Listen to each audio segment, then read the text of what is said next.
Next up, at UFC 298, we have Josh Quinlan taking on Danny Barlow.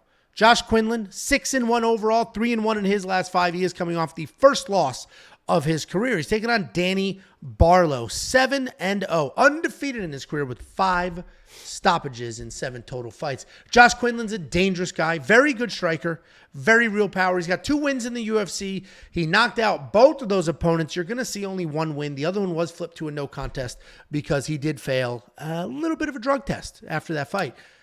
He's not just a striker, though. He's got a BJJ brown belt. He's actively competing. He got upgraded to black? It's on the gram. Oh, that's new since his last fight. Congratulations on the black belt. He's actively competing in grappling competitions. Very dangerous guy, but he is coming off the first loss of his career, and it was a decision. It was a pretty straightforward loss to Trey where he couldn't really fully hit a rhythm and get his hands going. Statistically, he landed half the strikes. Taking on Danny Barlow. This guy's a long, rangy striker with some very real power. He wants to work at range, but then he will enter the pocket with some lead uppercuts and hooks, similar to how I did with Jacob. Even though he's got a bunch of early finishes, he does take his time and he waits for the appropriate shots. He's composed and he's not going to chase with power. He's got powerful kicks as well and is all around a dangerous guy. He doesn't like getting pressure. When he does, he tends to just shell up and then just shoot a desperate takedown. On the ground, he's got some good BJJ himself. Overall, solid prospect who should be fun to watch. Both these guys are dangerous. They're both well-rounded. Pretty good matchup to measure just different contender series prospects. I do think Quinlan is getting a little disrespected here with this line.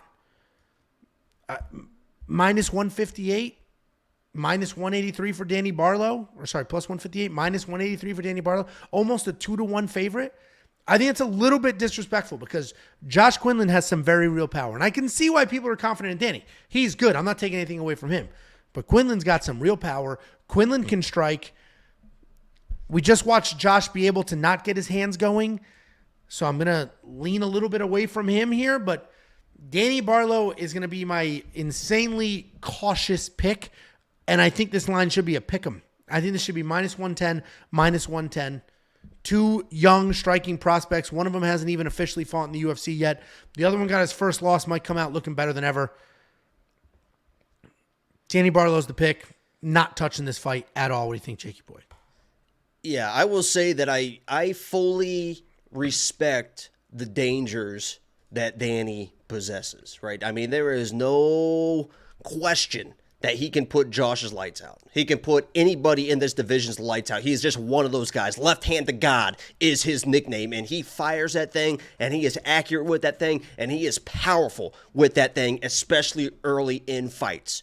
The reason I say early in fights is that's really kind of all he's got, right? He throws some kicks in there. He's got some nice kicks, but you can tell that left hand is what he wants to throw, and it is what he wants to knock you out with. And in the beginning, he's nice and balanced with it, and he fires it in there. And if we're 2 minutes into this fight, and he connects that left hand on Josh, he's probably going to knock Josh out.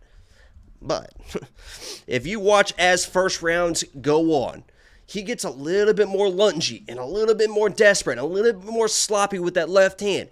And when I say that he only really has that left hand is, he can do other stuff, right? He can throw a decent jab, but when he starts throwing combinations, when he's in the pocket, when people get in the pocket and he has to throw combinations, he's no longer this big knockout guy. He's just kind of another guy, right? I mean, he can do it, right? I mean, he's not bad at it, but he doesn't really possess that same straight line left-hand power. But in the pocket, that's really where Josh shines, right? He likes to throw kind of a boom-boom combination with that left hook and really connect. So if they come crashing together, I think Josh is going to be the better of the two. I also believe that Josh is going to be able to mix in a little bit of the wrestling.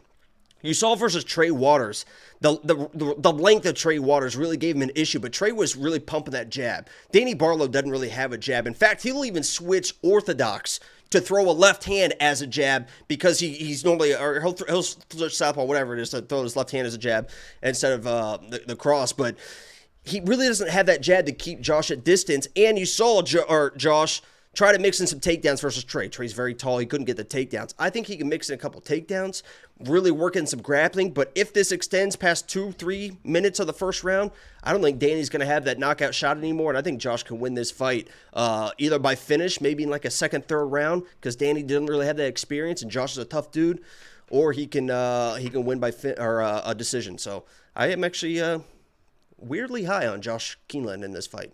But I understand. Hey, Danny could knock him out. Yeah, Danny's got a ton of power and super dangerous guy. And like I said, we just watched Josh lose a fight where he couldn't really get his hands going. So, and one of his fights was overturned from USADA. He did come back after that and then win his next fight.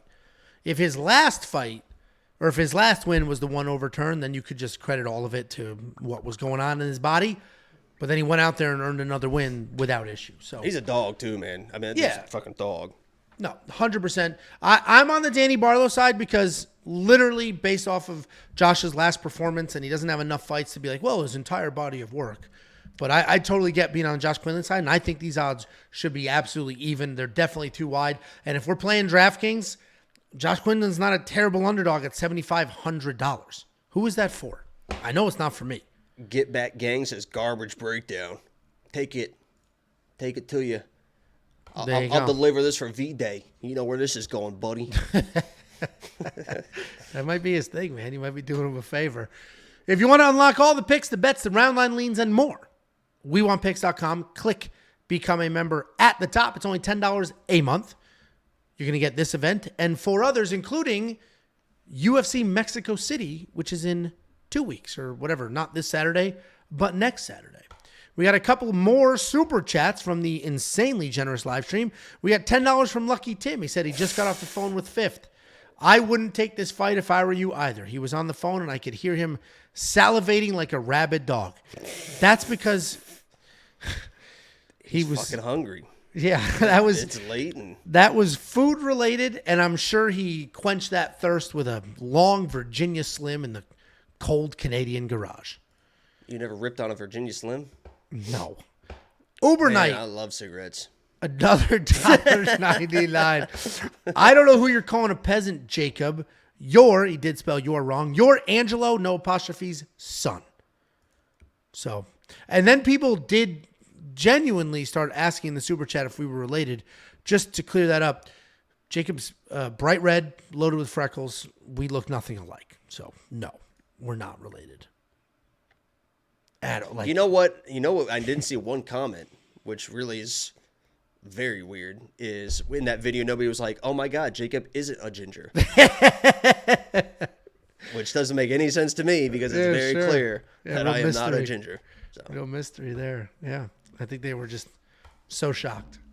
Before you go, let me give you $50. Anybody who goes to WeWantPicks.com/bets and signs up with any one of our affiliate partners gets $50 as a thank you. Use the link, sign up, make a deposit. We send you $50 as a thank you.